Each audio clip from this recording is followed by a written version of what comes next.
మాయమాటలు చెప్పి కాంగ్రెస్ అధికారంలోకి వచ్చిందని చెప్పేసి ప్రతిపక్షాలు అంటున్నాయి. ఇది లోక్సభ ఎన్నికల తర్వాత ఈ కాంగ్రెస్ ప్రభుత్వం ఇలాగే ఉంటుందా, లేకపోతే ప్రజల పక్షాన ఉంటుందని చెప్పేసి అనుకోవచ్చు? మాయమాటలు చెప్పి అధికారంలోకి వచ్చిందని చెప్పేది ఆ మాయదారి పార్టీలు. కాంగ్రెస్ పార్టీ ప్రజలకు ఏదైతే హామీలు ఇవ్వడం జరిగిందో ఆ హామీలు నెరవేరుస్తున్న క్రమం లోపల ఇచ్చిన 6 హామీల లోపల 5 హామీలు నెరవేర్చడం జరిగింది. అది 100 రోజుల లోపటే. ఇంకా మాయదా హామీలు ఎక్కడివి? వాళ్ళకి ఇంకా అధికారం అనేటువంటిది పోయిన తర్వాత ఏమవ్వాలో ఏం చేయాలో తెలియక పిచ్చిలేసి ఇట్లా చేస్తూ ఉన్నారు. కూతురు అరెస్ట్ అయింది, ఆ పార్టీ అంతా కకావికలం అయిపోయింది, ఉన్నోళ్ళందరూ వెళ్ళిపోతూ ఉన్నారు. వాళ్ళ నిజస్వరూపం అప్పుడు తెలిసినా అప్పుడు వాళ్ళు బయటికి వెళ్ళలేని పరిస్థితి. అప్పుడు ఒక రాచరికపు రాజు కింద పరిపాలించబడ్డటువంటి నాయకులు వీళ్ళు. ఇప్పుడు ప్రజాస్వామ్యమైనటువంటి పార్టీలో రేవంత్ రెడ్డి గారి అధ్యక్షతన వాళ్ళందరూ ఇప్పుడు రావడం జరుగుతుంది. కాంగ్రెస్ పార్టీ ఇచ్చిన హామీలు నెరవేరుస్తుంది కూడా. ఇంకా ఆఫ్టర్ లోక్సభ ఎలక్షన్ల తర్వాత ఇంకా చాలా కంఫర్ట్గా ప్రజలకు సంబంధించిన పరిపాలన అనేటువంటిది జరుగుతుంది. అంటే ఇప్పుడు చాలా మంది బీఆర్ఎస్ ఎమ్మెల్యేలు వాళ్ళు మొత్తం చాలా మంది నాయకులు ఇందులోకి వస్తారు కదా కాంగ్రెస్ పార్టీ. ఇప్పుడు బీఆర్ఎస్ ఏమన్నా ఇప్పుడు బలోపేతం అవుతుంది కదా, నెక్స్ట్ ఏమన్నా కేసీఆర్ ప్రజాక్షేత్రంలోకి వస్తే వాళ్ళు మళ్ళీ రిటర్న్ పోయే అవకాశాలు ఏమన్నా ఉంటాయా? బీఆర్ఎస్ పార్టీలో ఉన్నవారు కాంగ్రెస్ పార్టీకి రావడం అనేటువంటిది వారు పార్టీని యొక్క ఈ 100 రోజుల పరిపాలన అనేటువంటిది వారికి నచ్చి వాళ్ళు రావడం జరుగుతూ ఉంది. ఇంకా కేసీఆర్ అనేటువంటిది రణరంగంలోకి వస్తే బీఆర్ఎస్లోకి మళ్ళీ వెళ్ళిపోతారంటే ఒక కేసీఆర్ కేటీఆర్ తప్ప ఆ పార్టీలు ఎవరు మిగలరు. నచ్చిన వాళ్ళు కాంగ్రెస్ పరిపాలన ప్రజాస్వామ్యంతో పరిపాలన నచ్చిన వాళ్ళు ఇటు వస్తారు, లేదా వ్యాపారాలకు ఇప్పాలన్న వాళ్ళు బీజేపీ వైపు వెళ్ళిపోతారు. ఆయన ఫామ్ హౌస్లు ఉంటాడు, ఈ కేటీఆర్ అంటే ఆయన అమెరికాలో ఉంటాడు. ఇంత తప్ప కేసీఆర్ రణరంగంలోకి వస్తాడు, కేసీఆర్ జనభూమికి వస్తాడు, కేసీఆర్ రాగానే మొత్తం మంది మళ్ళీ వాపస్ అందరూ వస్తున్నటువంటి ఈ ఊహాజనితమైనటువంటి మాటలు ఇకనైనా వాళ్ళు విడిచిపెట్టుకోవాలి.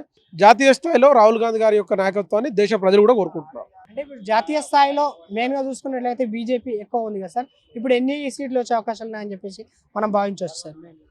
జాతీయ స్థాయిలో పాటు కాంగ్రెస్ పార్టీకి ఇప్పుడు ప్రస్తుతం జరుగుతున్న లోక్సభ ఎలక్షన్లో 14 సీట్ల వరకు వస్తాయనేటువంటిది మా ముఖ్యమంత్రి గారి యొక్క నమ్మకం, మా నమ్మకం కూడా. 14 సీట్లు అనేటువంటిది ఖచ్చితంగా వస్తాయి. సెంట్రల్లో ఇండియా కూటమి జెండా ఎగరేస్తుంది సార్, అప్పుడు పీఎం రాహుల్ గాంధీ అయ్యే అవకాశాలు ఉన్నాయని చెప్పేసి 100% సెంట్రల్లో ఇండియా కూటమి అనేటువంటి జెండా ఎగరేస్తుంది. 350 సీట్లు మా ఇండివిజువల్గా వస్తాయని నమ్మకం ఉంది. మిగతా మిత్ర పక్షాలతో కలిపి మేము జాతీయ స్థాయిలో పట్ల అధికారంలోకి వస్తాం. రాహుల్ గాంధీ గారు తప్పకుండా ప్రధానమంత్రి అవుతారు. రాహుల్ గాంధీ గారి అభ్యర్థిత్వాన్ని గతంలో కంటే ఇప్పుడు దేశ ప్రజలు కానీ మిగతా రాష్ట్రాలకు సంబంధించినటువంటి ముఖ్యమంత్రులు కానీ అందరూ ఆయన యొక్క అభ్యర్థిత్వాన్ని ఆమోదిస్తున్నారు. ఖచ్చితంగా దేశంలో సుస్థిరమైన ప్రభుత్వం వస్తుంది, అది కాంగ్రెస్ ప్రభుత్వం. రాహుల్ గాంధీ గారు ప్రధానమంత్రి అవుతారు. అంటే ఇప్పుడు ఢిల్లీలో చూస్తున్నట్టయితే కేజ్రీవాల్ అరెస్ట్ అది బీజేపీకి బలం ఏర్పడుతుందా, లేకపోతే దానికి బలహీనత పరుస్తుందా అని చెప్పేసి అనుకోవచ్చు? అంటే ప్రజలు ఎవరు గట్టిగా మాట్లాడినా వాళ్ళని ఈడీ రూపంలో ఆ తర్వాత మిగతా రకమైనటువంటి కేసులతోటి భయపెట్టించేటువంటి ప్రభుత్వం ఏదైతే ఉందో అది ఓన్లీ బీజేపీ ప్రభుత్వం. ఆయన తప్పు చేసి ఉంటే గత 2 సంవత్సరాల కాలం ముందు నుంచి ఆ వ్యవస్థ ఉన్నప్పుడు అప్పుడే చూపెట్టాలి. తీరా ఎలక్షన్ సమయానికి వచ్చేసరికి ఒక పార్టీ అధ్యక్షుని, ఒక జాతీయ పార్టీ ఆయన కూడా పంజాబ్లో కానీ ఆ తర్వాత వేరే రాష్ట్రాల్లో కూడా ఆయన కూడా ఓటు బ్యాంక్ ఉంది. అంటే ఒక పార్టీ అధ్యక్షుని ఒక ముఖ్యమంత్రి అరెస్ట్ చేసేటప్పుడు నిజంగానే ఆ రకమైనటువంటి తప్పు చేసి ఉంటే ఎవరైనా సరే చట్టం ముందు ఎవరు అతీతులు అయితే కాదు. కానీ కేవలం ఎలక్షన్ సమయం వరకు వేచి చూసి ఈ రకంగా చేయడం అనేటువంటి కక్ష సాధింపు చర్య కింద వస్తుంది. తప్పు చేస్తే అతన్ని కొమ్ముగాయమని చెప్పి మేము చెప్పట్లేదు, కాంగ్రెస్ పార్టీ చెప్పట్లేదు.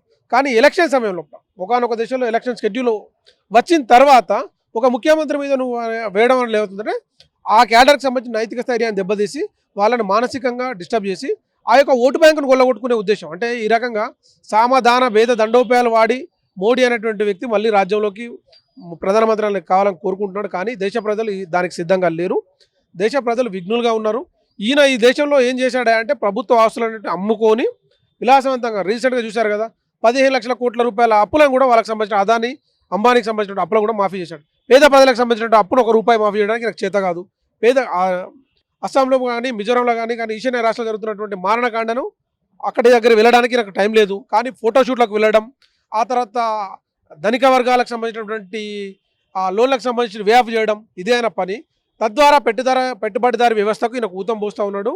దేశ ప్రజలు ప్రశాంతంగా సుభిక్షంగా ఉండాలంటే కాంగ్రెస్ పాలన అనేటువంటిది రావాలని చెప్పి మేము కోరుకుంటున్నాం.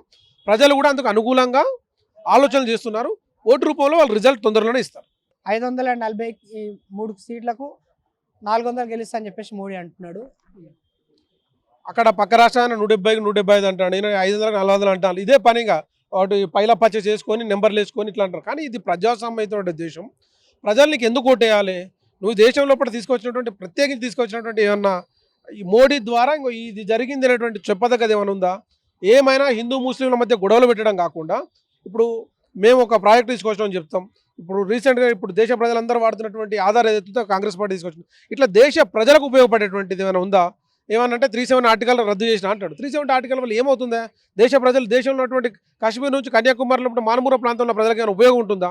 అదే ఆ రాష్ట్రంలో నువ్వు ధనిక వర్గాలు అనేటువంటి వాళ్ళు రిసార్ట్లు కట్టుకోవడానికి వాళ్ళకు ఉపయోగం ఉండేలాగా నువ్వు దాన్ని తీర్చిదిద్దినావు తప్ప పేద ప్రజలకు నువ్వు చేసింది ఏంటిది? మోడీ అనేటువంటి వ్యక్తి 400 సీట్లు రావాలనుకున్నాం, ఏం చేసినావు? నేను గుడి కట్టినా అంట. ఓ బడి కట్టింది చెప్పు, ఓ ఇంజనీరింగ్ కాలేజ్ పెట్టింది చెప్పు. ఆ రకంగా ఏముండదు. అక్కడ అయోధ్యలో గుడి కట్టినా, అక్కడ 370 ఆర్టికల్ చేసిన తర్వాత 2 పెళ్ళిళ్ళు ఉంటే అది క్యాన్సిల్ చేసిన, ఇది కాదు కదా. దేశం ప్రధానమంత్రి ఉన్నప్పుడు ప్రజలకు సంబంధించినటువంటి వారి దినసరి వ్యవస్థ లోపల వారి భవిష్యత్ తరాలకు ఉపయోగపడంగా ఉండేలా ఉన్నటువంటి ఏమైనా నువ్వు చేసినావా? దాని గురించి మాట్లాడు. దాని గురించి మాట్లాడకుండా మిగతా ఏది మాట్లాడినా వేస్ట్. దేశ ప్రజలకు మోడీ చేసింది శూన్యం. దేశంలో కాంగ్రెస్ పార్టీ అనేటువంటిది కల్పించిన ఆస్తులన్నింటినీ మోడీ అమ్ముకొని ఈరోజు గంగలు కలిపాడు. మోడీ అనేటోడు ఒక భారతదేశంలో ఉన్నటువంటి ప్రజలకు ప్రపంచం లోపల మనకు భారతదేశానికి ఒక పేరుండే, పలానా భారతదేశం అనేటువంటిది సుభిక్షమైనటువంటి దేశం, అక్కడికి పోతే ప్రజాస్వామ్యం ఉంటుంది, అక్కడ ప్రజలు ప్రేమతో ఉంటారని. కానీ అలాంటి భారతదేశాన్ని ఏం తీసుకొచ్చాడు? ఇక్కడ హిందూ ముస్లింల గొడవలు తీసుకొచ్చాడు. భారతదేశంలో పోతే కులం మతం అనేటువంటి కొట్టుకొని చేస్తున్నటువంటిది ప్రపంచవ్యాప్తంగా మాట్లాడుకునే పరిస్థితి తీసుకొచ్చాడు. కోవిడ్ టైంలో ఇక్కడ మందులను వేరే దేశాలకు అమ్ముకున్న వ్యక్తి ఆయన. సో ఆయన గురించి ఎంత మాట్లాడుకున్నా వేస్టే. ఓన్లీ మీడియా లోపల యాడ్లు ఇచ్చుకుంటూ బతకడం తప్ప మోడీ అనేటోడు పనిచేయలేదు భారతదేశానికి. ఈ ప్రజలు గమనించిండ్రు. ఓటు రూపంలో వాళ్ళ యొక్క తప్పకుండా వాళ్ళు వేటు వేస్తారని నేను నమ్ముతాను. మెయిన్గా హైదరాబాద్లో వస్తున్నట్టయితే 3 స్థానాలు ఉన్నాయి సార్. 3 స్థానాల్లో కాంగ్రెస్ ఎక్కడైనా వచ్చే అవకాశాలు ఉన్నాయని చెప్పేసి అనుకోవచ్చు సార్. హైదరాబాద్ లోపల ఓవైసీకి సంబంధించిన దాంట్లో టగ్ ఫర్ ఫైట్ ఉంటుందని చెప్పి మేము నమ్ముతున్నాం. సికింద్రాబాద్ స్థానం కాంగ్రెస్కే వస్తుంది. మల్కాజ్గిరి ఆల్రెడీ సిట్టింగ్ ఎంపీ, ముఖ్యమంత్రి గారు సిట్టింగ్ ఎంపీ స్థానమే కదా, అది కూడా కాంగ్రెస్ పార్టీకే వస్తుంది. ఒకే ఒక్క సీట్ అది ఎంఐకి. ఇప్పుడు ఇందాక మీరు అడిగినప్పుడు ఎన్ని సీట్లు వస్తాయని మీరు చెప్పినప్పుడు 14 సీట్లు కాంగ్రెస్కి వస్తాయని చెప్పినాం. అందులో భాగంగా ఒక సీటు ఓవైసీకి సంబంధించి టఫ్ ఫైట్ ఉంటుంది. ఒక సీట్ పోతుంది అనేటువంటి దాంట్లో ఉన్నది వాస్తవం చెప్పుకోవాలి. మాకు మొత్తం 17 గెలుస్తామని చెప్పి వాళ్ళ లెక్క 175 అని ఆయన చెప్పినట్టు, ఈయన 400 చెప్పినట్టు మేము చెప్పాం కదా. వాస్తవిక పరిస్థితిని బట్టి చెప్పాల్సి వస్తుంది. హైదరాబాద్లో అవుట్ ఆఫ్ 3 2 కాంగ్రెస్ పార్టీకే వస్తాయి. అంటే ఇప్పుడు మీరు సిట్టింగ్ అని చెప్పేసి అంటే సికింద్రాబాద్లో కూడా కిషన్ రెడ్డి సిట్టింగ్ ఉన్నాడు. బీజేపీ అక్కడ హవా నడుస్తుంది అని చెప్పేసి అంటున్నారు. పక్కా బీజేపీ గెలుస్తుంది, ఇంకెవరు ఇక్కడ స్కోప్ ఉండదు అని చెప్పేసి స్థానికంగా ఉన్న వాళ్ళు నేనమ్మన చెప్తున్నారు సార్. దాని గురించి సికింద్రాబాద్లో ఉన్నటువంటి స్థానం కిషన్ రెడ్డి గారిది, బీజేపీది కాదనట్లేదు. కానీ కిషన్ రెడ్డి గారు గడిచినటువంటి కేంద్ర మంత్రి ఉన్నప్పటి నుంచి ఈ రాష్ట్రానికి ఏం చేసిందో అదొకటి చెప్పమనండి.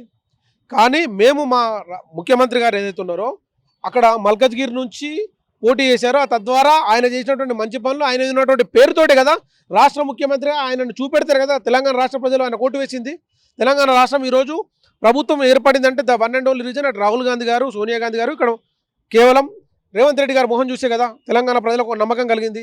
అంటే ఆయన మల్కజ్గిరి లోపల ఆయన సుస్థిరమైనటువంటి ఆయనకు ప్రజలకు అందుబాటులో ఉండి ప్రజలకు ఏం చేయాలో చేసి రాష్ట్ర ప్రజలకు ఏం చేయగలుగుతారో ఒక మాట చెప్పడం వల్లే ఆ మాటలు ప్రజలు నమ్మారు. కాబట్టి ఈరోజు ఆయన ముఖ్యమంత్రి స్థానంలో కూర్చొని పెట్టారు. సికింద్రాబాద్ డెవలప్మెంట్ గురించి ఆయన ఏమైనా చేసిన ఒక పని ఉంటే చెప్పండి. ఆయన సికింద్రాబాద్లో కనబడి దగ్గర ఆయన దేశ మంత్రి కదా, ఆయన అయితే సికింద్రాబాద్ లేకపోతే ఢిల్లీ, సికింద్రాబాద్ ఢిల్లీ, వేరే ఒక రాష్ట్రం కూడా పోడు. ఇంకో యాక్టివిటీ ఉంటుంది, పక్క రాష్ట్రాలు కూడా మన రాష్ట్రమే నేను కేంద్ర మంత్రి అనే విషయం కూడా నాకు తెలియదు, సోయి కూడా లేదు. అయితే హైదరాబాద్ సికింద్రాబాద్ ఉంటారు, లేకపోతే ఢిల్లీలో ఉంటారు. భారతదేశంలో ఉన్నటువంటి మిగతా రాష్ట్రాల కనీసం మొహం కూడా తెలియదు. అట్లాంటి వ్యక్తులు ఇంకా మేమే గెలుస్తామని చెప్పుకుంటే వాళ్ళ విజ్ఞతగా వదిలేస్తాం. ప్రజలు చూపే సమాధానం వాళ్ళకి తెలుస్తుందని చెప్పి నేను అనుకుంటున్నాను.